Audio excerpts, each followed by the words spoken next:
हाँ, नमस्कार दोस्तों आज फिर मैं एक नया टॉपिक लेकर के आप लोगों के सामने हूँ। आज का अपना टॉपिक होगा गुणनखंड। और इसमें से अक्सर एग्जाम में क्वेश्चन पूछा जाता है कि क्वेश्चन एक मैंने लिखा है सामने, इस प्रकार क्वेश्चन पूछा जाता है कि जैसे कोई संख्या लिखी है मैंने कि 900 के कुल गुणनखंडों की संख्या, या उसमें सम गुणनखंड है उनकी संख्या, या विषम गुणनखंडों की संख्या। यानी 3 प्रकार के प्रश्न मैंने इसमें एक ही साथ शामिल कर दिए। यानी या तो गुणनखंडों की संख्या पूछेगा, या आपको कहे कि भी इसमें सम गुणनखंड है उनकी संख्या पूछेगा, या विषम गुणनखंडों की संख्या पूछेगा, या इसी में पूछता है कि गुणनखंडों की संख्याओं का जो गुणनखंड की जो संख्या है उनका योग, यानी गुणनखंडों का योग भी अपने से पूछता है। वो अपना दूसरा क्वेश्चन हो जाएगा। तो यहाँ से एग्जाम में अक्सर क्वेश्चन पूछ लिया जाता है। अब देखो आज किस क्लास में अपने गुणनखंड को कंप्लीट करेंगे। हालांकि कोई ज़्यादा लंबा चौड़ा टॉपिक नहीं है, लेकिन हो सकता है कि थोड़ा वीडियो जो है वो लंबा हो, लेकिन पूरा वीडियो देखेंगे तो निश्चित रूप से आने वाले एग्जाम जो है उसमें अपना एक क्वेश्चन जो है वो निश्चित रूप से सही होगा। तो देखो बिना देरी किए और अपन शुरू करते हैं। देखो सबसे पहली बात तो है कि ये गुणनखंड होता क्या है। गुणनखंड होता क्या है, क्वेश्चन को इसको लास्ट में करेंगे अपन, क्वेश्चन को करेंगे लास्ट में। सबसे पहली बात है कि गुणनखंड होता क्या है, यानी इंग्लिश में इसको फैक्टर बोलते हैं, फैक्टर्स। ये होते क्या है, और इसी का एक दूसरा नाम है भाजक भी बोल देते हैं, भाजक। ठीक है। देखो गुणनखंड होता क्या है कि मान लीजिए मैंने कोई संख्या लिखी, मैंने 12 लिख दिया, कोई संख्या अपने पास 12। ठीक है। इस 12 में जिन जिन संख्याओं का भाग जाएगा वो सारी संख्याएं इसके गुणनखंड होंगी। ठीक है। 12 में किस से भाग जाएगा, 1 का भाग जाएगा, 2 का जाएगा, 3 का जाएगा, 4 का जाएगा, 6 का जाएगा और 12 का जाएगा। तो 12 के गुणनखंड कितने हुए, 1 2 3 4 5 और 6। ये 6 गुणनखंड हो गए 12 के। ठीक है। तो गुणनखंड का मतलब समझ में आ गया कि कोई भी संख्या है उस संख्या में जितनी भी संख्याओं का भाग जाएगा वे सारी की सारी संख्याएं उस संख्या के गुणनखंड कहलाएंगी। ठीक है। तो 12 मैंने एक उदाहरण दिया कि 12 के अंदर 1 का, 2 का, 3 का, 4 का, 6 का और 12 का भाग जाएगा, तो ये सारी संख्याएं इसके गुणनखंड है या भाजक हैं। ठीक है। इसी के साथ एक नाम और आएगा, वो अपना गुणक भी बोलते हैं उसको मल्टीपल। मल्टीपल। ठीक है। ये क्या होता है, देखो गुणज या गुणक। मान लीजिए कोई संख्या लिखी मैंने 12 और इसके गुणज लिखने अपने को। तो 12 के गुणज एक तो 12 हो जाएगा, फिर 24, फिर 36, फिर 48, ये सारे इसके गुणज होंगे। ठीक है। आगे और भी चलता रह जाएगा। तो देखो यहाँ से मैं इसी से परिभाषा बताता हूँ आपको कि गुणज क्या है, कि वे संख्याएं जो दी गई संख्या से पूर्णतः भाजित होती हैं वो सारी सारी गुणज कहलाती हैं। ये संख्या होंगी और दी गई संख्या अपनी ये होगी, तो इस संख्या से सारी सारी भाजित हो रही हैं, यानी पूरे ये डिवाइड हो रही हैं। ये संख्याएं जो वो इस 12 से पूरा भाग इसमें जा रहा है। ठीक है। तो ये सारे क्या हो गए, इसके गुणज हो गए।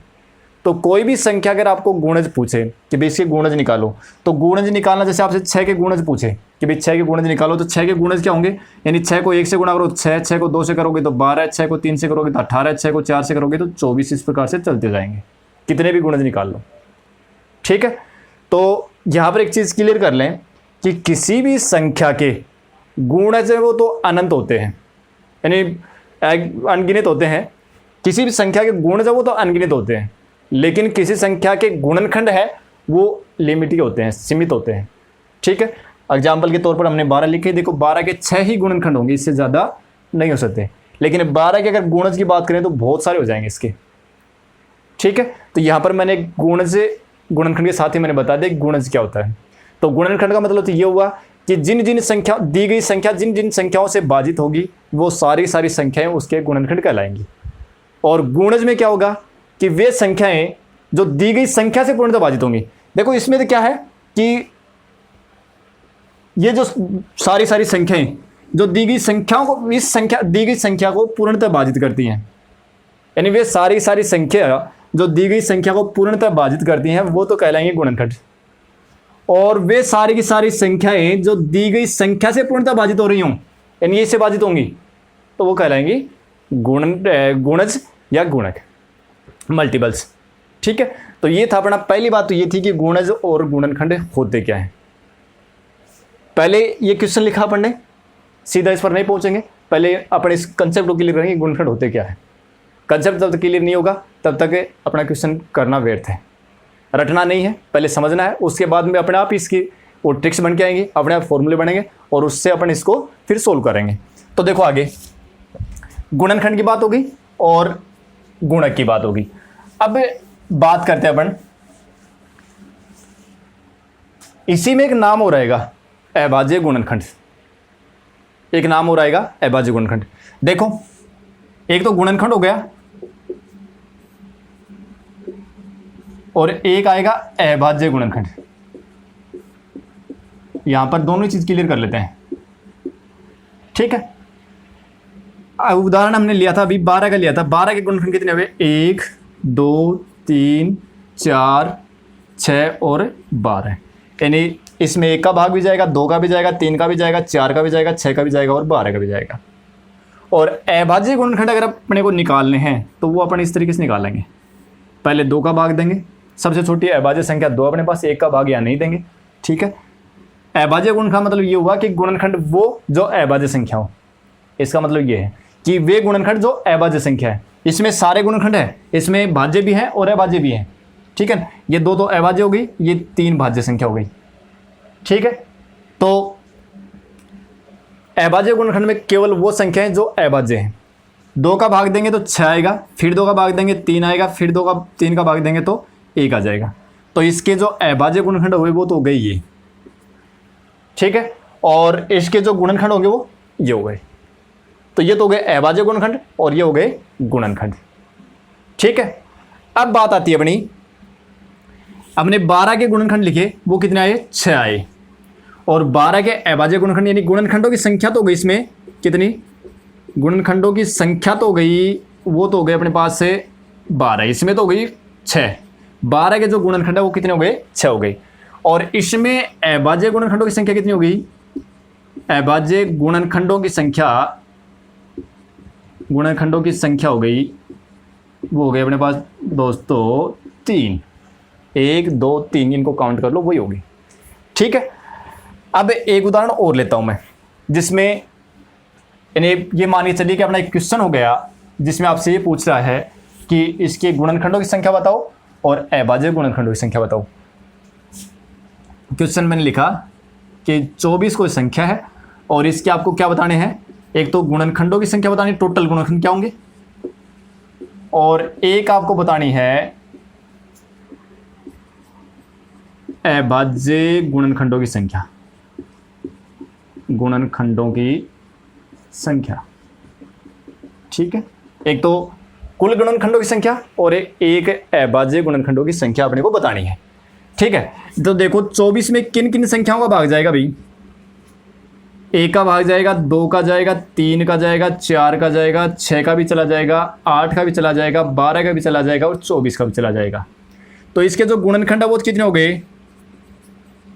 गुणनखंड हो गए इसके, यानी इसके कुल गुणनखंडों की संख्या हो गई 1 2 3 4 5 6 7 8। तो इसके कुल गुणनखंडों की संख्या हो गई 8। ठीक है, और अभाज्य गुणनखंड अगर आपको लिखने हैं 24 के, तो वो क्या आएंगे? पहले 2 का भाग दो 12, फिर 2 का भाग दो 6, फिर 2 का भाग दो 3 और फिर 3 का भाग दो 1। तो 24 के जो गुणनखंड है वो कितने आ गए? वो आ गए 4 अभाज्य गुणनखंड, अभाज्य गुणनखंड वो आ गए 4। ठीक है, अब देखो दोस्तों, ये तो संख्या 24 थी अपने पास, छोटी संख्या थी। ठीक है, अब इसी में चलो इसी सारी बातें कर लेते हैं। इसके कुल गुणनखंडों की संख्या तो 8 हो गई। अब इसमें सम गुणनखंड कितने हुए? सम गुणनखंडों की संख्या हो गई, वो कितनी है? देखो 1 2 3 4 5 और 6 हो गई इसमें सम गुणनखंड। और विषम गुणनखंड कितने हुए? विषम गुणनखंड हो गए इसमें 1 और 3 यानी कि 2। ठीक है, यानी क्वेश्चन अपना ये होगा कि 900 के कुल गुणनखंडों की संख्या, सम गुणनखंडों की संख्या, विषम गुणनखंडों की संख्या ज्ञात करनी है। इसी प्रकार से अपन ने एक एग्जाम्पल लिया और 24, जिसके सम टोटल गुणनखंड 8 होंगे, उसमें सम गुणनखंड है 6 और विषम गुणनखंड है 2, अभाज्य गुणनखंड है इसके 4। ठीक है, अब ये तो संख्या अपने पास छोटी 24, लेकिन 900 के अगर आप गुणनखंड लिखोगे इस प्रकार से, पहले 1 का भाग भी जाएगा, 2 का भी जाएगा, 3 का भी जाएगा, 4 का भी जाएगा, 6 का भी जाएगा, इस प्रकार से अगर हम भाग देंगे तो अपने पास काफ़ी लंबी चौड़ी संख्या आएगी। या तो ये सारे गुणनखंड नहीं लिखे जाएंगे, और लिखे जाएंगे तो सारे अपने को टाइम लग जाएगा बहुत ज़्यादा, और हो सकता है कि 900 से बड़ी संख्या भी आ जाए। ठीक है, तो फिर बड़ी संख्या आ जाए तो फिर उनके गुणनखंडों की संख्या अपन कैसे लिखेंगे? उसमें अपने को गुणनखंडों की संख्या भी पूछ सकता है, कुल गुणनखंडों की संख्या भी पूछ सकता है, उसके अभाज्य गुणनखंडों की संख्या भी पूछ सकता है, उसके सम गुणनखंडों की संख्या भी पूछ सकता है, उसके विषम गुणनखंडों की संख्या भी अपने को पूछ सकता है। तो वो कैसे करेंगे फिर? तो देखो, अब एक फॉर्मूला तैयार करेंगे अपन, और उसी से अपन आगे की क्वेश्चन उनको सोल्व करेंगे। मैंने बेसिक जो है वो समझा दिया आपको और समझ में आ गया होगा। देखो क्या है, मान लीजिए कोई संख्या यानी कोई नंबर n है। ठीक है, कोई संख्या अपने पास n, कोई नंबर है n, और उस संख्या के हमने अभाज्य गुणनखंड करे। ठीक है, वो आगे a b c इस प्रकार से और भी आ रहे हैं। ठीक है, हमने n के अभाज्य गुणनखंड, ये अभाज्य गुणनखंड करना मैंने बताया था अभी। n कोई संख्या है, उसके हमने अभाज्य गुणनखंड किए, तो उस संख्या को देखो, अभी मैं एक बार फिर लिखता हूँ। 24 के हमने अभाज्य गुणनखंड किए थे, वो क्या थे? 2 का भाग दिया तो 12 आ गया, फिर 2 का भाग दिया 6 आ गया, फिर 2 का भाग देंगे 3 आ जाएगा, फिर 3 का भाग देंगे तो 1 आ जाएगा। और इसको हम ये लिख सकते हैं कि 24 जो है वो क्या होगा, इन सभी के गुणनफल के बराबर होगा, 2 गुणा 2 गुणा 2 गुणा 3। और इसको अपन ये लिख सकते हैं कि 2 है वो 3 बार आया हो तो घात 3, और 3 की घात 1, ऐसा लिख सकते हैं। खूब आराम से समझ में आ गई बात। ये अभाज्य गुणनखंड इस तरीके से करेंगे, केवल अभाज्य संख्या को भाग जाएगा इसमें। ठीक है, फिर उस जो भी संख्या उसको अभाज्य गुणनखंडों के रूप में अपन इस तरीके से लिख सकते हैं, और फिर जो समान संख्या उनको घात के रूप में भी अपन लिख सकते हैं। तो यहाँ पर देखो, n कोई संख्या है और a b c d इस प्रकार से उसके क्या है, अभाज्य गुणनखंड है, अभाज्य गुणनखंड है या अभाज्य संख्याएं। चलो अभाज्य संख्या लिख देता हूं। ठीक है, संख्याएं हैं, ए बी सी कोई अभाज्य संख्याएं हैं। ठीक है, तो n को अपन किस प्रकार से लिखेंगे? n को हम इस प्रकार से लिख सकते हैं कि a गुणा b गुणा c गुणा d, इस प्रकार से आगे और चलता जाएगा। ठीक है, साथ में देखो यहाँ पर 2 है वो 3 बार रिपीट हुआ ना, तो घात 3 आई, तो हो सकता है कि a है वो p बार रिपीट हो जाए, b है वो q बार रिपीट हो जाए, और c है वो r बार रिपीट हो जाए, d को एक बार छोड़ देते हैं अपन। ठीक है ना, और आगे d आएगा तो फिर वो भी इस प्रकार से चलता रहेगा, अपन 3 ही ले लेते हैं। तो यहाँ पर देखो समझने की कोशिश करना आप कि n कोई संख्या है और उस संख्या के हमने अभाज्य गुणनखंड किए, और वो अभाज्य संख्या a b c से उसके गुणनखंड किए, और उसमें संख्या a b c आई। ठीक है ना, n कोई संख्या है, उसके अभाज्य गुणनखंड किए हमने, और उसमें संख्या a है वो p बार रिपीट हो रही है, b है वो q बार रिपीट हो रही है, c है वो r बार रिपीट हो रही है, तो हम n को इस प्रकार से लिख सकते हैं। ठीक है, तो एक चीज़ तो ये याद रखनी है अपने को, याद क्या समझना है, ये तो समझ में आ गया होगा। ठीक है, अब यहाँ पर है सबसे पहली बात तो अभाज्य गुणनखंडों की संख्या। अभाज्य गुणनखंडों की संख्या वो कितनी होगी? तो अभाज्य गुणनखंडों की संख्या होगी वो सीधा आपको क्या करना है, इनको घातों को जोड़ देना है। ठीक है, p plus Q plus r। एक बात। नंबर 2, अगर आपसे पूछे कुल गुणनखंडों की संख्या, कुल गुणनखंडों की संख्या, कुल गुणनखंडों की संख्या पूछे तो वो आएगी दोस्तों p plus 1 into Q plus 1 into r plus 1। ठीक है, अगर इसी में आपसे पूछ ले सम गुणनखंडों की संख्या, सम गुणनखंडों की संख्या, सम गुणनखंडों की संख्या, तो वह आएगी साथियों p अकेला आएगा q plus 1 into r plus 1। और अगर इसी में पूछ ले कि विषम गुणनखंडों की संख्या क्या होगी, विषम गुणनखंडों की संख्या, तो वो हो जाएगी अपने पास क्या, वो आएगी Q+1 इंटू R+1। तो देखिए n कोई संख्या है और उसके हमने अभाज्य गुणनखंड किए, और उन अभाज्य गुणनखंडों में संख्या a है वो p बार भी रिपीट हो रही है, b है वो q बार, और c है वो r बार रिपीट हो रही है। तो उस n को अपन a की घात p गुणा b की घात q गुणा c की घात r के रूप में लिख सकते हैं। ठीक है, अब देखो अगर आपसे पूछे कि इसके अभाज्य गुणनखंडों की संख्या कितनी है, तो आप इन सभी घातों को जोड़ दो। ठीक है, अगर आपसे पूछे कुल गुणनखंडों की संख्या कितनी है, तो p+1 into Q+1 into R+1, यानी कि तीनों घात जो उनमें एक एक जोड़ करके और तीनों को गुणा कर दो। अगर सम गुणनखंडों की संख्या पूछे तो आपको ये करना है, और विषम गुणनखंडों की संख्या पूछे तो आपको ये करना है। ठीक है, सम गुणनखंडों की संख्या हो गई p into Q+1 into R+1, और विषम गुणनखंडों की संख्या हो गई Q+1 इंटू R+1। ठीक है, अब देखो अभी अपन 24 जो है उसी के लिए करते हैं क्वेश्चन। ठीक है, उसमें सारी बातें निकालेंगे अपन, यानी कोई संख्या अपनी 24 है, एग्जाम्पल मैंने ले लिया और वो ले लिया 24। ठीक है, 24 के हमने गुणनखंड लिखे, अभी अपने को पता कि छोटी संख्या तो हम सारे गुणनखंड इसके लिख सकते हैं। तो 24 के गुणनखंड 1 2 3 का भी जाएगा, 4 का भी जाएगा, यानी जिन जिन संख्याओं का भाग जाएगा इसमें 24 में वो सारे इसके गुणनखंड होंगे। तो 1 का भी जा रहा है, 2 का भी जा रहा है, 3 का भी जा रहा है, 4 का भी जा रहा है, 6 का जाएगा, 8 का जाएगा, 12 का जाएगा और 24 का जाएगा। कितने हो गए, 1 2 3 4 5 6 7 8। तो इसके टोटल गुणनखंड हुए 8। अब बात आती थी अपनी एक अभाज्य गुणनखंडों की बात भी है। तो अभाज्य गुणनखंडों की बात है तो वो इस प्रकार से करेंगे, फिर 6 आएगा, फिर 2 का भाग देंगे 3 आएगा, फिर 3 का भाग देंगे 1 आ जाएगा। तो 24 को अपन दोस्तों यूँ लिख सकते हैं, 2 की घात 3 गुणा 3 की घात 1 लिख सकते हैं। ठीक है, अब देखो आपको पूछ रहा था अभाज्य गुणनखंडों की संख्या, तो अभाज्य गुणनखंडों की संख्या कितनी है, गुणनखंडों की संख्या। ठीक है, वो संख्या कितनी होगी, देखो टोटल कितने हैं, 4 ही तो हुए, या फिर इनकी घात जोड़ दो, 3 रह गए 4 हो गया। ठीक है, ये तो था अभाज्य गुणनखंडों की संख्या, जो घात आ रही है उन घातों को जोड़ दो, 3 और 1 4। ठीक है, क्योंकि इसमें p a की जगह 2 है, b की जगह 3 है, c की जगह और आ जाएगा। अच्छा, फिर कुल गुणनखंडों की संख्या,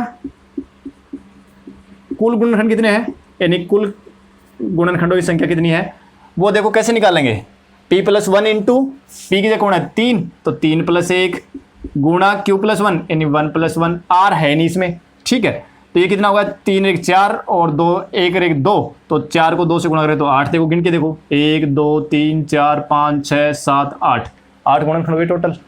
ठीक है, अगर आपसे पूछे कि सम गुणनखंड कितने हैं, तो सम गुणनखंड सूत्र से देखो कितने हैं, p का मान कितना है, p का मान 3, अच्छा q का मान कितना है 1 और +1, r है नहीं इसमें। ठीक है, तो 1 1 2 2 3 6। देखो इसमें सम गुणनखंड कितने हैं, मैं गोला लगा रहा हूँ सम वाले के, देखो 1 2 3 4 5 और 6 हो गए। और विषम गुणनखंड कितने होंगे, तो विषम के लिए q और p तो गायब हो गया। ठीक है, तो p तो कितना है 3 है, वो लिखना ही नहीं अपने को।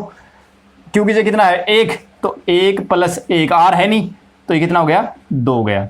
ठीक है, देखो विषम कितने इसमें, एक तो ये रहा और एक ये रहा, 2 ही तो है। ठीक है, तो देखो इसमें छोटी संख्या थी 24, इसलिए हमने सारे इसके गुणनखंड लिख दिए, सूत्रों की जरूरत नहीं पड़ी अपने को। लेकिन बड़ी संख्या आएगी तो अपने को सूत्रों की जरूरत पड़ेगी। ठीक है, और एग्जाम में जो क्वेश्चन पूछा जाएगा तो वो छोटी संख्या नहीं आएगी, क्वेश्चन एग्जाम में बड़ा ही आएगा। हर एग्जाम में जो क्वेश्चन पूछा गया अभी तक वो संख्या जो वो 3 अंकों की तो जरूर आ रही है, और सदा वो 4 अंकों की आ जाए, 5 की भी आ जाए, 6 की भी आ जाए। ठीक है, तो उसको करने का तरीका अपना यही होगा। ठीक है, ये सारे गुणनखंड जो मैंने लिख दिए, छोटी संख्या तो अपन लिख सकते हैं इस तरीके से, लेकिन बड़ी संख्या के नहीं लिख पाएंगे, इसलिए फॉर्मूला ही अपना सर्वश्रेष्ठ है। ठीक है, अब देखो अपन करते हैं क्वेश्चन, ये जो अपना मेन क्वेश्चन है वो करते हैं। देखो यानी 900 के गुणनखंड अपने को करने हैं। देखो अब सीधे आप क्या करेंगे, 900 के अभाज्य गुणनखंड करेंगे पहले। ठीक है, चलो मैं उस साइड लिख देता हूँ 900 के अभाज्य गुणनखंड। तो 900 के अभाज्य गुणनखंड अपन इस तरीके से करेंगे, 2 का भाग देंगे इसमें तो 450 बार जाएगा, फिर 2 का भाग देंगे 2 और फिर 2 5, ठीक है। अब 2 का भाग नहीं जाएगा, 3 का भाग देंगे तो 3 7 21, 3 5 15, फिर 3 का भाग चला जाएगा 25 या 75, फिर 5 का जाएगा 5 और फिर 5 का जाएगा 1, ठीक है। तो 900 जो है उसको अपन क्या लिख सकते हैं, 900 के जो गुणनखंड की अपन ने अभाज्य गुणनखंड, उससे हम इसको लिख सकते हैं 2 की घात 2 गुणा 3 की घात 2 और गुणा 5 की घात 2, ठीक है। अब आ जाओ आप, जो भी क्वेश्चन अपने को पूछे उन सभी के आंसर अपन देंगे। इसमें सबसे पहली बात पूछ रहा अपने को कुल गुणनखंडों की संख्या। तो कुल गुणनखंडों की संख्या कितनी होगी, कुल गुणनखंडों की संख्या, कुल गुणनखंडों की संख्या होगी दोस्तों, इसमें कितने है फॉर्मूला, ये तो अभाज्य गुणनखंडों के लिए है, तो ठीक है। कुल गुणनखंडों की संख्या अपनी P + 1 into Q + 1 into R + 1। तो यहाँ देखो P तो ये हो गया, ये तो हो गया P, ये हो गया Q और ये हो गया R, ठीक है। रख दो मान, P का मान भी 2 है, Q का मान भी 2 है, R का मान भी 2 है। तो 2 और 1 3 3 3 3 3 9 9 3 27, इनको गुणा करो कितना आ गया, 27 आ गया। तो कुल गुणनखंडों की संख्या कितनी होगी, 27। एक बात। नंबर 2 क्या पूछ रहा है, सम गुणनखंडों की संख्या, सीधे लिख रहा हूं सम गुणनखंडों की संख्या, ठीक है। तो सम गुणनखंडों की संख्या के लिए फॉर्मूला क्या है, P into Q + 1 into R + 1। P का मान कितना है दोस्तों, यहाँ P का मान 2 है, Q का मान भी 2 है, R का मान भी 2 है। तो 2 गुणा 3 गुणा 3, 3 3 9 और 9 दूनी 18। तो इसमें सम गुणनखंड है वो कितने आएंगे, 18 आएंगे। और विषम गुणनखंड की अगर बात करें तो विषम गुणनखंड कितने आएंगे, विषम गुणनखंडों के लिए P तो गायब हो गया, Q + 1 और R + 1, ठीक है। Q का मान 2 है तो 2 + 1 और R का मान भी 2 है तो 2 + 1, 3 गुणा 3, यह आ गया 9। तो इसमें विषम गुणनखंडों की संख्या कितनी होगी, 9। अब दोस्तों याद रखना, इसमें सम गुणनखंड और विषम गुणनखंडों का जो योग है ना वो टोटल गुणनखंडों के बराबर ही आएगा। अगर नहीं आ रहा तो इसका मतलब कहीं गलती कर रहे हैं अपन। तो 18 और 9 कितने हो गए, 27, और टोटल कितने आ रहे हैं, 27 आ रहे हैं। तो अपना क्वेश्चन सही है, ठीक है। और अगर इसी में अपने को ये कह देता कि भी अभाज्य गुणनखंडों की संख्या बताओ कितनी होगी, अभाज्य गुणनखंडों की संख्या, तो अभाज्य गुणनखंडों की संख्या होगी दोस्तों कितनी होगी, वो P + Q + R, सीधी घातों को जोड़ना है तो सभी 2 + 2 + 2 यानी कि कितने हो गए, 6 हो गए। तो इसमें अभाज्य गुणनखंडों की संख्या कितनी होगी, 6 हो गए, ठीक है। तो ये क्वेश्चन था अपना जिसमें अपने को गुणनखंडों की संख्या पूछ रहा था, ठीक है। तो एक क्वेश्चन हो गया, इसी प्रकार से सारे क्वेश्चन होंगे। तो कितनी भी बड़ी संख्या आ जाए उसके लिए अपना तरीका यही होगा। अब देखो अगर आपसे पूछे, ये तो गुणनखंड हो गए, अब इनके गुणनखंड जो है गुणनखंडों का योग भी तो पूछ सकता आपसे। देखो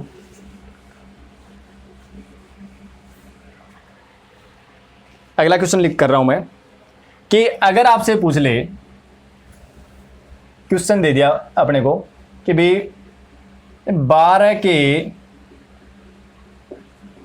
गुणनखंडों का योग क्या होगा, योग ज्ञात करो, ठीक है। ये पूछ लिया अपने, क्वेश्चन ही आ गया, क्योंकि दोनों ही क्वेश्चन एग्जाम में आ रहे हैं, योग वाला भी आ रहा है और गुणनखंडों की संख्या पूछने वाला भी आ रहा है, दोनों ही आ रहे हैं।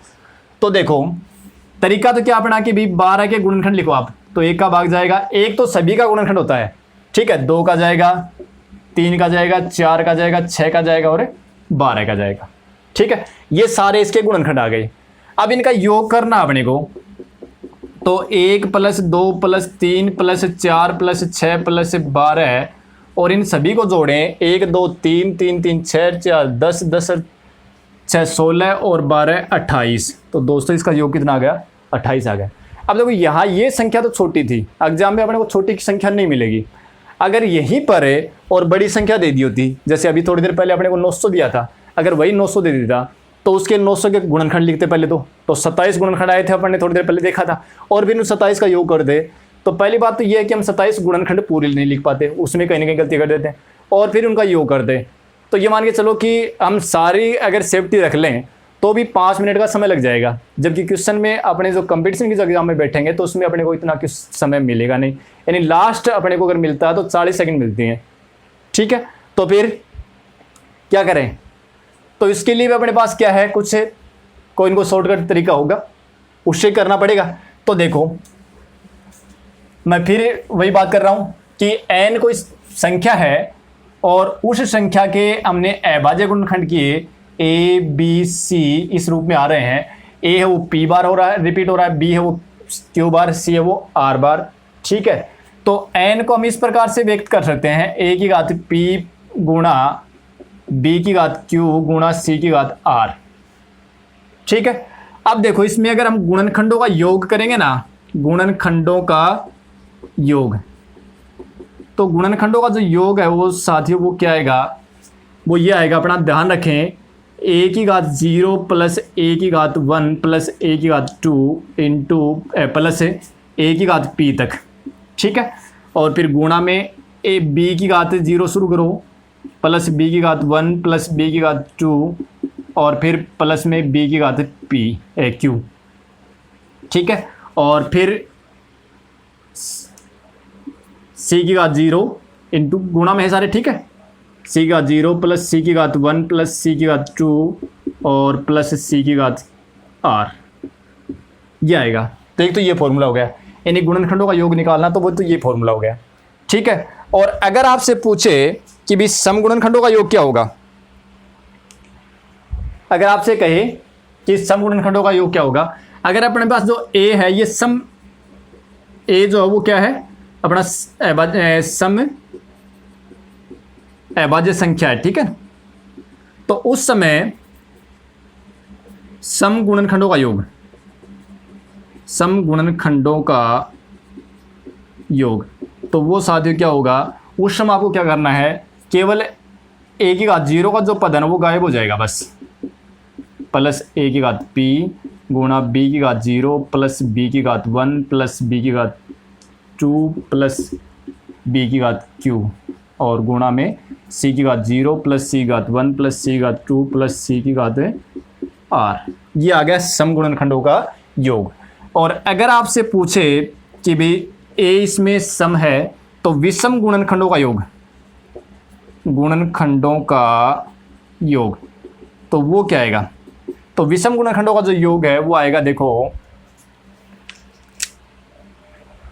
विषम गुणनखंडों का जो योग है वो आएगा, a वाला गायब कर दो सारा ही। ठीक है, b की घात 0 प्लस b की घात 1 प्लस b की घात 2 और प्लस b की घात q। ठीक है, इंटू c की घात 0 प्लस c की घात 1 प्लस c की घात 2 प्लस c की घात r। ठीक है, तो ये फॉर्मूला अपने को याद रखना है। ठीक है, अब मैं क्वेश्चन लिख रहा हूँ, कोई क्वेश्चन क्या एक एग्जाम्पल देता हूँ मैं। ठीक है, एक एग्जाम्पल करेंगे इसमें। ठीक है, देखो एग्जाम्पल अपना ये है कि 324, एक तो निकालना अपने को गुणनखंडों का योग, गुणनखंडों का योग। नंबर 2 सम गुणनखंडों का योग। ठीक है, और नंबर 3 विषम गुणनखंडों का योग। ठीक है, ये सारी बातें अपने निकालनी है। अब मैं सारे मिटा देता हूं। ठीक है, और सूत्र अपन दोबारा लिख लेंगे, अपने को याद हो गए होंगे। देखो सबसे पहला काम अपने को कि 324 का लिखना अपने को गुणनखंड, 324। अब इसके करेंगे अपन गुणनखंड। सबसे पहले 2 का भाग देंगे तो 2 एकम 2, 2 छिकी 12, 2, फिर 2 का भाग देंगे 8, 1 2 का जाएगा नहीं, 3 का भाग देंगे 27, फिर 3 का भाग देंगे 9, फिर 3 का भाग देंगे 3 और फिर 3 का भाग देंगे 1 आ गया। ठीक है, यानी 24 को अपन ये लिख सकते हैं, 24 जो संख्या उसको अपन क्या लिख देंगे, 2 की घात 2 गुणा 3 की घात 4।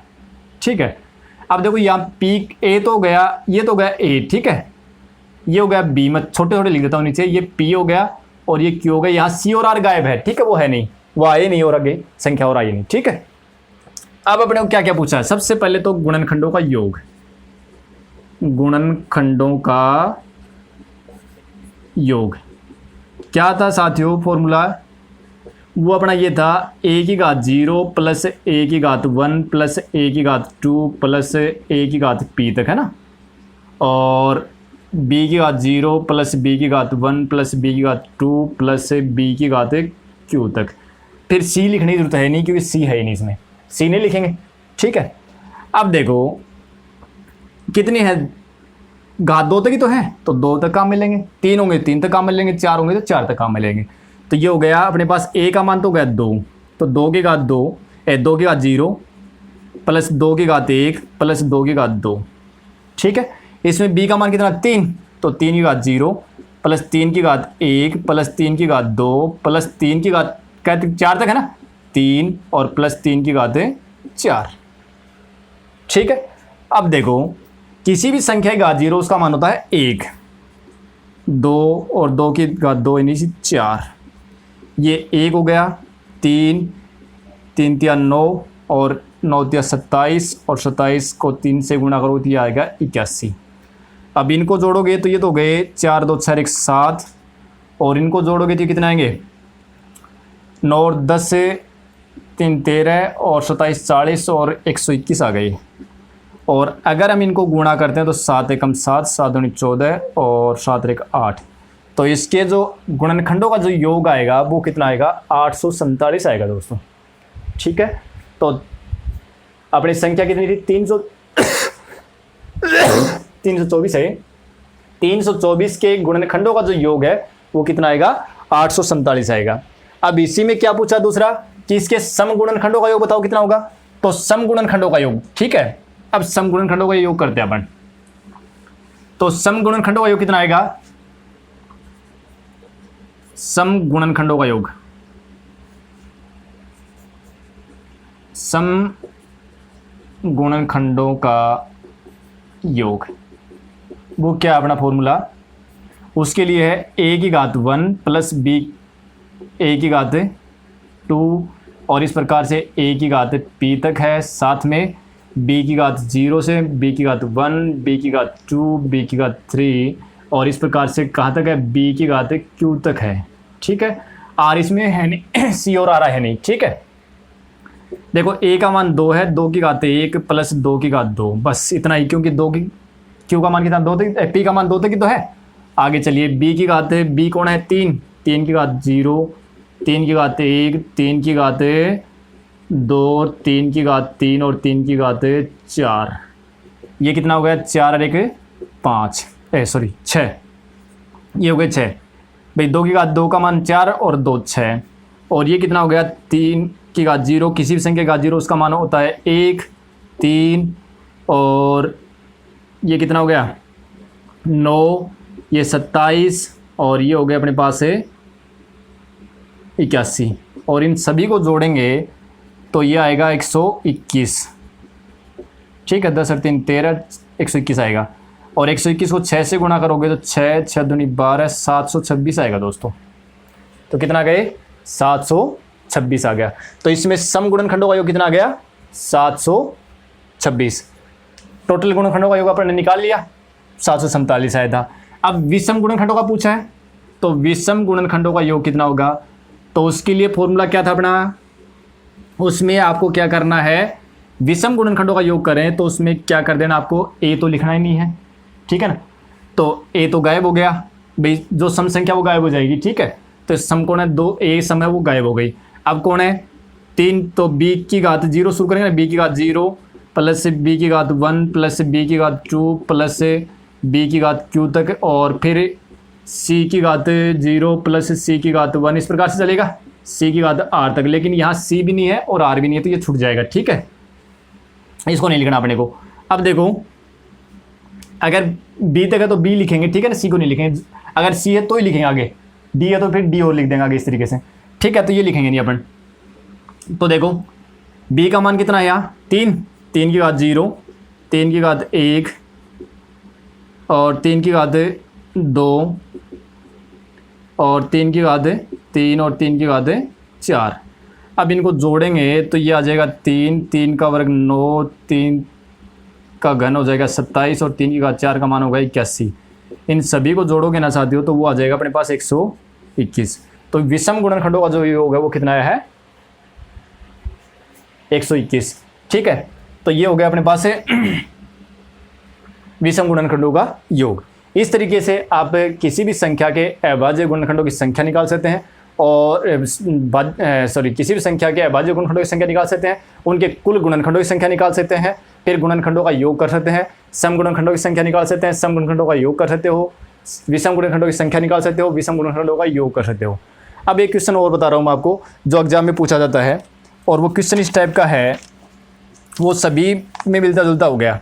देखो क्या पूछ रहा है क्वेश्चन अपने को। क्वेश्चन अपने ये पूछ रहा है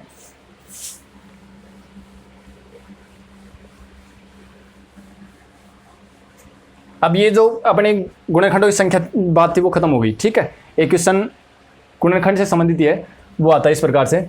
कोई क्वेश्चन दे दिया अपने को और क्वेश्चन ये पूछता है कि 8 की घात 3 गुणा 21 की घात 5 गुणा 10 की घात 3 बटे 35 की घात 14 की घात 5 और गुणा 35 की घात 3 और गुणा ऊपर लिख दिया 7 की घात 3 के अभाज्य गुणनखंडों की संख्या बताओ कितनी होगी। गुणनखंडों की संख्या ये पूछ रहा आपसे कि ये कोई एक पद दे दिया और पर्सन ये पूछ लिया कि इसमें टोटल अभाज्य गुणनखंडों की संख्या बताओ कितनी होगी। तो देखो सबसे पहले अपन जितनी भी संख्या दे रखे हैं वो सभी को अभाज्य संख्या के रूप में चेंज करेंगे। देखो 8 को अपन लिख सकते हैं 2 की घात 3 और ऊपर घात 3 है। 21 को लिख सकते हैं अपन 3 गुणा 7 ऐसी घात 5 है। 10 को लिख सकते हैं 2 गुणा 5 और गुणा 7 की घात 3। नीचे देखो 14 को अपन लिख सकते हैं 2 की घात 2 गुणा 7 की घात 5 और 35 को लिख सकते हैं अपन 5 गुणा 7 की घात 3। ये सारी अभाज्य संख्या हुई 2 3 7 2 5 7 सारी अभाज्य संख्या आ गई। ठीक है, अब देखो घातांक के नियम काम में लेंगे। 2 की घात 3 और घात के ऊपर घात होना तो घातें आपस में गुणा हो जाती हैं, तो 2 की घात 9 ये होगी 3 की घात 5। ये दोनों गुणा में अलग अलग घात लगा सकते हैं, 5 है दोनों के ऊपर है तो अलग अलग लगा सकते हैं। हम घातांक के जो नियम की क्लास में डालूंगा उसमें अपन और क्लियर कर लेंगे अच्छे से। 2 की घात 3 और 5 की घात 3 और गुणा 7 की घात 3। ठीक है, नीचे भी आप इसी तरीके से कर लो। 2 की घात 5 7 की घात 5 5 की घात 3 और 7 की घात 3। ठीक है, अब देखो 2 की घात कितने सभी गुणा में ऊपर सभी गुणा में है, तो गुणा में है और आधार समान हो तो घातें जुड़ जाती हैं, ये घातांक के नियम है। ठीक है, तो देखो 2 की घात 9 और 2 की घात 3 गुणा में है तो 9 घात तो ये रही 3 ही होगी, तो 2 की घात हो गई 12। 3 की घात 5 ये रही और 3 की घात 5 ये है, 3 ये है, 5 और 3 8। ठीक है, और 7 की घात देखो 7 की घात 5 ये है और 3 ये, तो 7 की घात हो गई 8। नीचे 2 की घात 5 ये रही, 2 की घात 5 ही है खाली, है ना, और 5 की घात 3 और 7 की घात कितनी हो गई 7 की घात हो गई 8। 5 तो ये रही 3 ये रही 8 हो गई। अब देखो 7 की घात 8 और 7 की घात 8 ये तो नीचे ऊपर नीचे बराबर है तो कैंसिल हो गई। ठीक है, अब आ गया अपने पास आगे 2 की घात ऊपर 12 नीचे 2 की घात 5। अगर भाग में संख्या हो और आधार समान हो तो घातें घटेंगी और बड़ी में से छोटी घटा दो। ठीक है, तो ऊपर बड़ी है तो ऊपर घट जाएंगे, ऊपर बड़ी है यानी ऊपर घात ज़्यादा है तो ऊपर ही बचेंगी। तो 5 और नीचे ऊपर 12 है नीचे 5 है तो ऊपर 7 बच गए, यानी 2 की घात 7 गुणा 5 की घात 8 और 5 की घात 3, तो ऊपर 8 है नीचे 3 है तो ऊपर बच गई 5 की घात 5। अब आ गया 2, बस हो गए गुणनखंड तो हो गए। अब पूछ रहा क्या था अपने को कि अभाज्य गुणनखंडों की संख्या, तो अभाज्य गुणनखंडों की संख्या कितनी हो गई, गुणनखंडों की संख्या वो हो गई क्या था सीधा P + Q + R, ये तो था घात है उनको जोड़ दो आप, तो 7 और प्लस 5 यानी कि 12। तो अभाज्य गुणनखंडों की संख्या हो गई 12। इस प्रकार का क्वेश्चन एग्जाम में पूछा हुआ है। तो ये था अपना गुणनखंडों का एक टॉपिक, छोटा सा अच्छा सा। एग्जाम में किसी न किसी रूप में गुणनखंड से क्वेश्चन आ ही जाता है। अब मैं समझता हूँ कि आने वाले एग्जाम में किसी प्रकार का क्वेश्चन बड़ा गलत नहीं होगा। मिलते हैं अगली क्लास में एक नए टॉपिक के साथ।